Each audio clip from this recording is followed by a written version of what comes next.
Buku Dunia Arab, pengarang Philip Kahiti, halaman 106 sampai dengan halaman 111. Bab 10. Kemegahan yang bernama Baghdad. Sekarang mulai pula orang Arab membiasakan keletaan peradaban hidup dalam zaman itu dengan kegiatan yang sama seperti yang dipakainya untuk mempelajari keindahan-keindahan dan pengetahuan dari zaman tersebut. Menjelang pertengahan, abad ke-8 tahta Ahala Umayyah dinaiki oleh seorang khalifah yang beri bukan seorang budak, suatu pertanda yang celaka, pun kedua khalifah yang mendahuluinya, yang merupakan khalifah-khalifah, yang terakhir dari Ahala itu, adalah anak dari budak-budak perempuan juga. Sistem pemeliharaan orang Khazjim yang memungkinkan adanya harem-harem, berkembanglah sekarang dengan luas. Pada umumnya yang menjadi sebab sehingga orang menjadi biasa dengan kehidupan mewah itu ialah kekayaan yang semakin bertambah dan banyaknya budak-budak.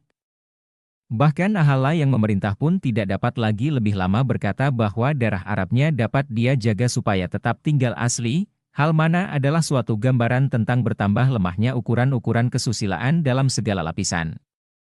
Kedudukan Ahala Umayyah yang diperlemah oleh kemunduran ini bertambah goyah pula karena bertambah meruncingnya pertentangan-pertentangan antara suku-suku yang berasal dari Arab Utara dan suku-suku dari Arab Selatan. Sifat separatisme yang didapati dalam kalangan bangsa itu, yang masih dalam zarnan pra-Islam sudah timbul, merajalelalah sekarang dan menimbulkan perkelahian-perkelahian yang tak mengenal batas. Di mana saja, di tebing-tebing, sungai Indus, di pantai-pantai Sisilia, pada tapal batas Sahala, perseteruan nenek moyang dahulu kala terus menunjukkan pengaruh-pengaruhnya yang kini menjelma dalam bentuk pertentangan antara dua partai politik.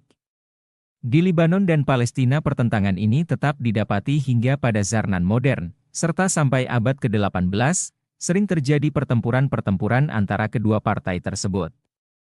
Karena tidak ada undang-undang yang menentukan dan memberi kepastian mengenai hak pergantian khalifah, maka kedudukan Ahala itu lebih diperlemah lagi.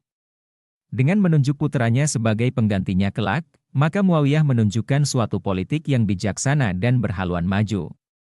Akan tetapi oleh karena tindakan itu tidak sesuai dengan prinsip Arab yang hanya mengakui anggota suku yang tertua menjadi pengganti, menyebabkan adanya pertentangan yang terus-menerus dengan ambisi sang bapak yang memerintah yang hendak menyerahkan kedaulatan kepada putranya.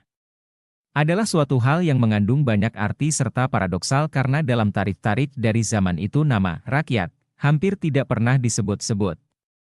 Bahwa penobatan yang dilakukan oleh pihak rakyat itulah satu-satunya pegangan yang pasti bagi seseorang untuk menaiki takhta khalifah. Penobatan ini dilakukan oleh para pemimpin. Akan tetapi saat di mana rakyat jelata, rakyat dari negara mana sekalipun yang merupakan pendukung dan kuasa kedaulatan yang sebenarnya, dapat mengemukakan kehendak-kehendaknya, masih terletak jauh di kemudian hari dalam hal ini tidak terhitung tindakan-tindakan insidentil dari halayak ramai. Dalam tahun 747 suatu pemberontakan terang-terangan terhadap Ahala Umayyah diumumkan oleh misan mereka, Bani Abbasiyah, turunan dari seorang parnan Nabi, yaitu Al-Abbas. Pemberontakan tersebut berhasil. Ahala Umayyah dihancur binasakan. Seorang jenderal dari Bani Abbasiyah mengundang 80 orang anggota-anggota terkemuka dari Ahala yang dibinasakan itu untuk menghadiri suatu pesta perjamuan, pada kesempatan mana semua tamu-tamu itu disuruh bunuh.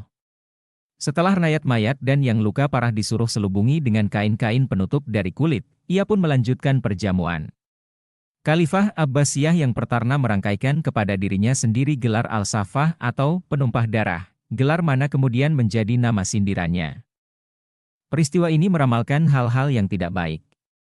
Ahala yang baru itu mempertahankan kedudukannya dengan kekerasan, dan kekerasan pulalah yang dipakai mereka untuk mencapai tujuan politiknya. Untuk pertama kalinya dalam sejarah Islam, kain dari kulit yang dibentangkan di samping takhta khalifah, di atas mana seorang algojo berdiri untuk melakukan kewajibannya, menjadi suatu atribut yang terpaksa ada dari takhta kerajaan. Khalifah-khalifah dari Ahala Abbasiyah tidak pernah beroleh kekuasaan di Afrika Utara dan Spanyol, akan tetapi selama 5 abad yang berikut mereka berkuasa di belahan sebelah timur dari dunia Islam, sampai khalifah yang ke-37 dari Ahala itu mati. Terbunuh oleh orang-orang Mongol dalam tahun 1258. Di bawah pemerintahan Ahala Abbasiyah inilah peradaban Islam mengalami zaman emasnya. Kota Baghdad adalah ciptaan Ahala Abbasiyah, kota yang dapat berdiri karena inisiatif raja yang kedua dari Ahala itu.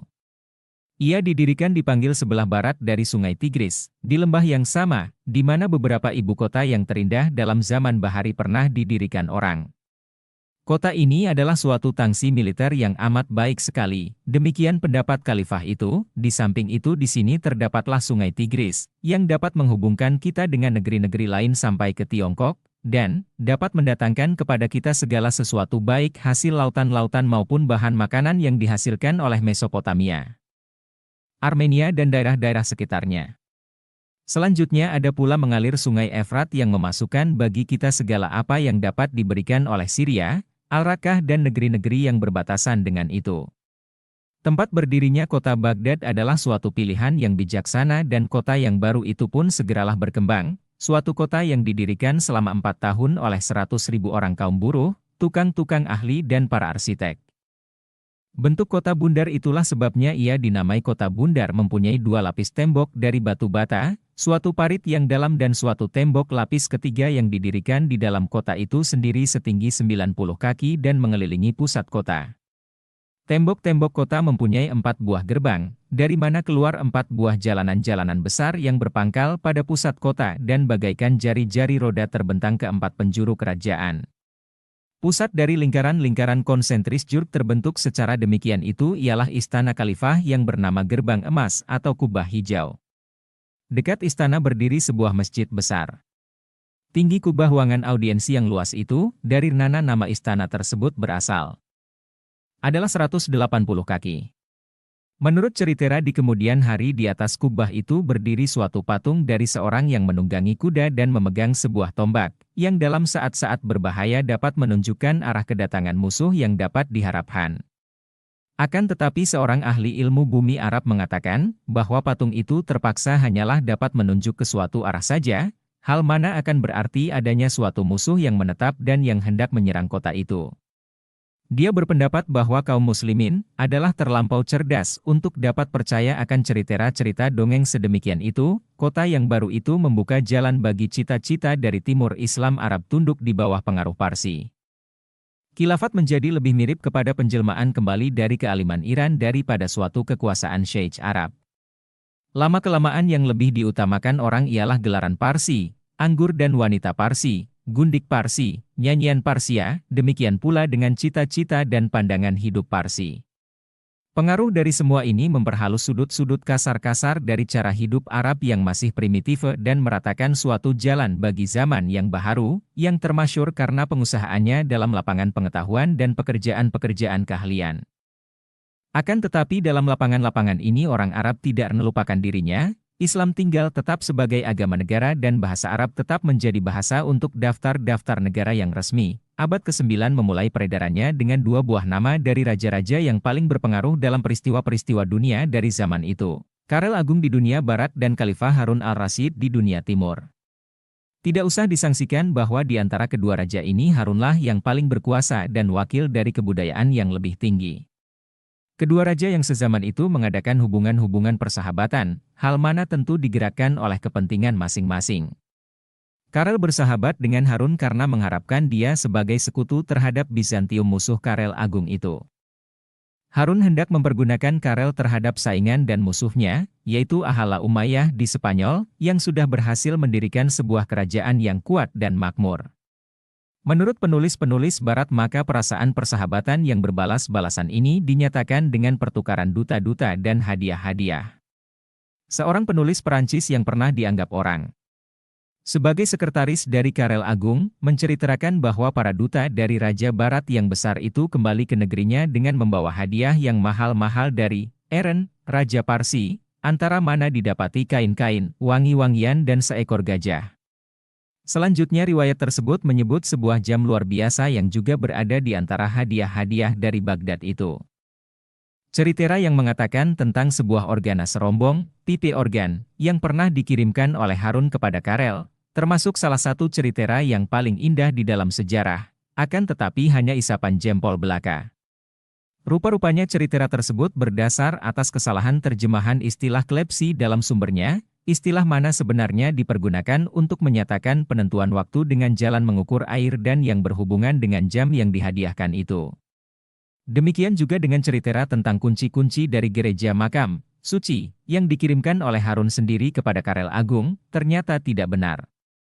Yang mengherankan dalam peristiwa pertukaran para duta-duta dan hadiah-hadiah ini ialah bahwa penulis-penulis Muslim sama sekali tidak ada menulis apa-apa tentang itu. Sungguh pun mereka menyebut beberapa kejadian yang berhubungan dengan pertukaran-pertukaran diplomatik dan persahabatan, namun pertukaran-pertukaran itu sendiri tidak digugat oleh mereka, sekalipun dalam masa pemerintahan Harun, 786-809, kota Baghdad itu belum berusia setengah abad. Tetapi dalam masa inilah ia bertumbuh dari suatu yang tidak ada menjadi pusat dunia yang amat makmur dan mempunyai arti internasional, dan dengan demikian merupakan satu-satunya saingan dari Bizantium. Kegemilangan kota itu berjalan sejajar dengan kemajuan kerajaan, karena dialah yang menjadi ibu kotanya menjadi suatu kota yang tak mempunyai tandingannya di seluruh dunia. Istana Khalifah dengan segala gedung sayap untuk harem-harem, orang Kashim dan pegawai-pegawai istimewa merupakan sepertiga bagian dari kota bundar itu. Ruangan audiensi yang penuh dengan permadani, tirai dan bantal, semuanya buatan yang terbaik yang dapat dihasilkan oleh Timur, sangat mengagumkan. Menurut cerita dari orang-orang di kemudian hari, maka Zubaidah, saudari sepupu Khalifah, yang bersama-sama dengan suaminya turut mengecap kenikmatan dan kegemilangan itu, hanya menghendaki pinggan penganan dari emas dan perak dan yang ditaburi dengan intan permata jika bersantap. Zubaidah tersebutlah wanita yang pertama menghiasi sepatu dengan permata yang mahal-mahal. Ada cerita yang mengatakan bahwa tatkala melakukan haji ia menghadiahkan uang sejumlah 3 juta dinar, dengan uang mana dapat diongkosi pembuatan air leding dalam kota Mekah, yang persediaan airnya harus didatarkan dari suatu sungai yang terletak sejauh 25 mil dari kota itu.